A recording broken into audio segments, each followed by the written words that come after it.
it a political issue. He demands recognition, respect, human rights, and he rallies a large group of people. And there are violent clashes between him and police, his group and ordinary people, no matter what. It's black against white, yellows against green, doesn't matter where the division line goes.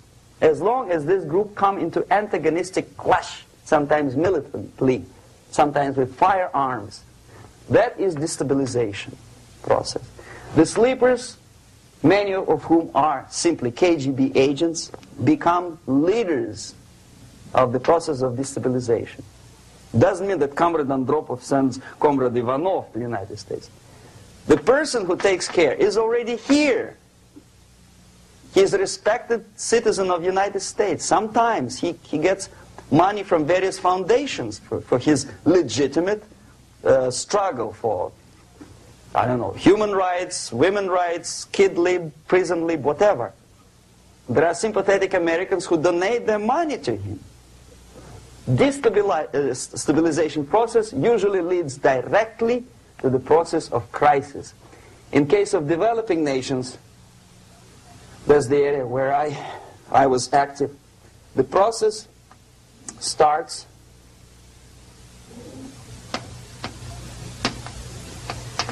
when the legitimate bodies of power, the social structure collapse. It cannot function anymore. So instead, we have artificial body injected into society, such as non-elected committees. You remember I was talking about them here. Social workers who are not elected by people, media who are self-appointed rulers of your opinion, some strange groups which claim that they know how to lead society forward. They don't usually. All they care is how to collect donations and sell their own concocted ideology, mixture of religion and ideology. Here, we have all this artificial body claiming power. If the power is denied to them, they take it by force. In case of Iran, for example, all of a sudden we have revolutionary committees. What kind of revolution? There was no revolution yet, and yet they had the committees. They were taking power of judgment. They had the power of execution, they had the power of legislation, and that they had the power of judicial. All of them combined in one person, who is half-baked intellectual, sometimes graduated from Harvard University or Berkeley. He comes back to his country and he thinks that he knows the answer to all the social, economical problems.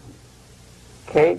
Crisis is when society cannot function any more productively. It collapses, obviously. That's the word for crisis. So therefore, the population at large is looking for a savior. The religious groups are expecting a Messiah to come. The workers say, we have family to feed. Let's have a strong government, maybe socialist government, centralized, when somebody put the employers on their place and let us work. We are sick and tired of going to strike and missing overtime and all that stuff. We need some strong man, strong government, a leader, a savior is needed. Population is sick and tired already. And here we are. We have a savior.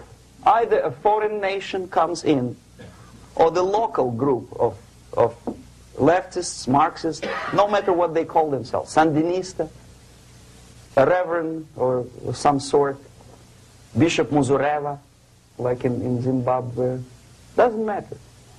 A savior comes and says, I will lead you. So we have two alternatives here. Civil war,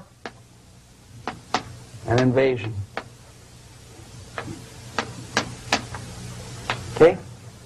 See how it goes? Civil war, we know what it is. Lebanon is the best example. The civil war, which was artificially implanted in Lebanon by injection of force of PLO, Palestinian Liberation Organization. Invasion we had in many other countries like Afghanistan, Name any East European country, it was invaded by the Soviet army. But the result is the same. The next stage is normalization. Normalization is a very ironic word, of course. It is borrowed from 1968 situation in Czechoslovakia, when the Soviet propaganda and after them New York Times declared the country is normalized. The tanks moved into Prague, so there is no more Prague Spring, there is no more violence. Normalization. At that stage, the self-appointed rulers of the society don't need any revolution anymore. They don't need any radicalism anymore. So this is the reverse from destabilization. Basically, it is stabilizing the country by force. So all the sleepers and activists and social workers and liberals and homosexuals and professors and Marxists and Leninists are being eliminated physically sometimes. They've done their job already. Okay? They are not needed anymore. The new rulers need stability to exploit the nation, to exploit the country, to take advantages of the victory. Okay? So no more revolutionaries, please. And that's exactly what happens in a number of countries. You remember Bangladesh? This is the crisis in which I was instrumental. First they had Mujibur Rahman. In 1971 he was the leader of People's Party, Awami League, with mustache like Stalin. He was in Russia many times. In 5 years he was shot by his former colleagues, Marxists. He fulfilled his function. In Afghanistan it happened 3 times. First there was Taraki, then there was Amin, now there's Babrak Karmal. They killed each other successively, one after another. The moment he fulfills his duty, the first one demoralized country, the second destabilized, the third one brought it to crisis. Goodbye, comrades. Babrak Karmal comes from Moscow and put into the seat of power. Same thing happened in Grenada recently. Maurice Bishop, Marxist, was killed by Austin, what's his name, General something, who was also a Marxist. Right? So no more revolutions, please. Normalization now. From now on, no more strikes, no more homosexuals, no more women lib, no more kid lib, no more lib, period.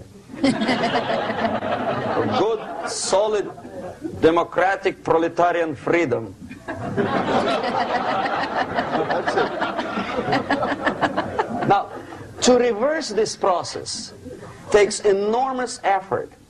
When today, United States had to invade Grenada to reverse the process of subversion. Some people say, boy, this is not good, it's not kosher to invade the beautiful country, island of Grenada. Well, why didn't you stop the process here, when Grenada was just approached by leftists? Why not to prevent Maurice Bishop to come in power in the first place? Did Grenadians want him? Very questionable. They didn't know who was Maurice Bishop in the first place. He came to power by coup d'etat himself. Okay? No, we let the situation develop further and further and further until the crisis and normalization very soon. And then the United States decided to invade country, discovering that the country was absolutely a military base for the Soviet Union. Of course it's a drastic measure. Of course it's a pity that Marine Corps had to lose, what, 17 lives. Very bad. Why not to stop the process before it comes to crisis? Oh no, intellectuals will not let you. It's interference into domestic affairs. They're very careful not to let American administration to interfere in domestic affairs of Latin American countries. They don't mind Soviet Union interfere in these affairs. Okay. So to reverse this process from here, it takes only and always military force. No other force on earth can reverse this process at this point. At this point, it does not take military invasion of the United States Army. It takes strong action, like in Chile. A CIA covert involvement to prevent the savior from outside to come into power and to stabilize country before it erupts into civil war.